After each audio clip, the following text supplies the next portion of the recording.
toxic cloud that wraps together all of humanity. As with every war, the goals are always the same: divide, conquest, and destroy. The only difference is now, the weapons are not guns or bombs or missiles. They are called spread, BCE, swap, austerity, fiscal compact, ESM, credit rating, and many more. They're equally strong weapons of mass destruction. But it's the army of the finance speculation, the one who strangles the economy, the one who harasses the democracies, the one that makes us scared slaves, the one that imposes a lifestyle upon all of us that we don't like. It seems we're watching the dawn of a new era, a period where discoveries in all of the different sectors of science and medicine should have allowed an easier life for us, to have defeated all the diseases and world famine. We would all have had far more free time because the machines would have worked for us, but it hasn't gone that way. The modern world obviously needs some improvement. Cancer and other epidemic diseases are responsible for deaths at an unstoppable rate. The pandemic spreads globally and increases like the incomes for the pharmaceutical industries. Hunger in the world has not been defeated. Violence keeps devastating entire world areas, and the situation of poverty is forcing entire populations to migrate. The United States are just like the old and beloved Europe, where the social differences are getting wider. Rich people are becoming more rich. The middle class is being pushed towards poverty, and the lower class spirals uncontrollably towards misery. America is still under the crisis path of subprime mortgages that definitely undermines the last bit of security in people, and instead has generated a negative domino reaction overseas. On the other side, the European side, the EU states themselves are so strangled by debt balance sheets that a big part of the state income is destined to pay just the interest without any possibility to reduce the debt itself. America and Europe should have been the ones supported by the rest of the world. Instead, they have been crushed by the most powerful financial crisis in history, which has brought social and cultural implications still to be fully understood. Are we so sure that the American and European situation had different origins as the media wants us to believe? Or instead, are they just two faces on the same coin?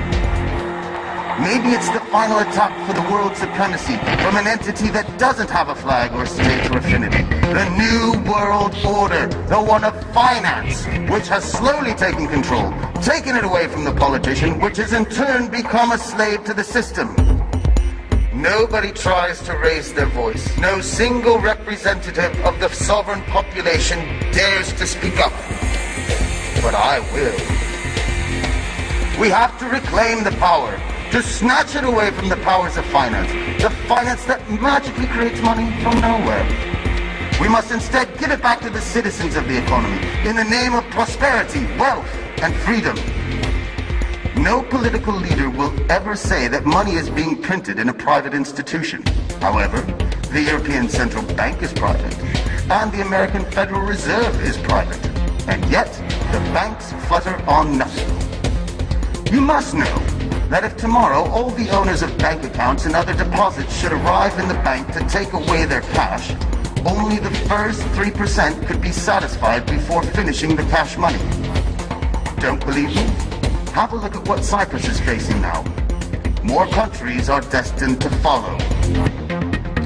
Maurice Allais, winner of the Nobel Prize for Economics, wrote in 1999, "The actual money creation from nowhere operated by the bank system is identical to the creation of money by forgers. The results are basically the same. The only difference is who gets the profit of it." More than 80 years ago, Bertolt Brecht wrote in Santa Giovanna di Mascelli that it was more criminal to establish a bank and then rob it. Aha! Now there's a true prophet. At the time, the weapons of mass destruction were not yet created by finance. Which ones? Well, between the lies and the misleading, all at the service of finance, the choice is huge. The ESM, for example, is the European mechanism of stability. Or is it? The new Save the State funds, or as we all know in reality, are the bailouts to help just the banks and businesses. Just take a look at Greece. For all of this support, 52% goes to the international banks and to the business owners to help them, to reward them, to save them. There is 23% which goes to the European Central Bank. Then there is 20%, which is designated for the Greek banks. And finally, just a meager 5% actually goes to the Greek state and their citizens. Something, or should I say some things, are clearly wrong here. You must understand something. The user is only afraid of one thing, which is that his client will die. The user has to constrict them so he can make them a slave, but the client doesn't have to die. I'd like you to keep in mind something very important, which is when all of us are asked to tighten up the belt, is Europe asked to do the same? This is bullshit. Sometimes there's a gentleman who asks us just that. Mr. Van Rompuy, President of the European Council, elected by governments and not by the citizens. This person has been called out publicly by a British deputy in 2010 as being, quote, expert, capable, and dangerous, the silent killer of European democracy and European nations. No. He is wrong. He is just another slave of finance. A slave of the big banks, of Goldman Sachs, One for All, the big names, Bilderberg, Aspen, Trilateral, and these names, these conspirators, they all want us to believe that it's a lie. Conspiracies, as they call it, but instead it's all true. We are familiar with one of the big, powerful people in the world. 50 years ago, in 1963, President Kennedy signed the 1110 Act, where he took away the exclusivity from the Federal Reserve and gave the Treasury Department the faculty to print money. This was a big strike to overpower the Fed, which, by the way, is a private bank, and also the banking system. It was June 4th, 1963, and less than 6 months later, President Kennedy was killed. Coincidence? Obviously. You must realize that changing politics is simply not enough. Even swapping out the old castes in the current parliament won't work.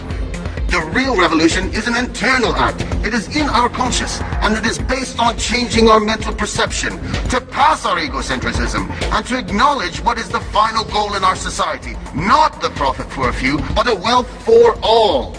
You, just tell me, are you happy?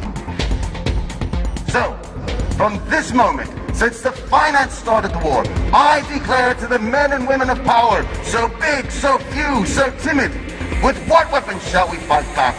With the power of information, with communication, and the sharing of my knowledge, with all of the people in the world rising up as one voice. Now, they know that I know, but now you know as well. My friends, happiness is freedom. Freedom is still in the distance, but the choice has been made.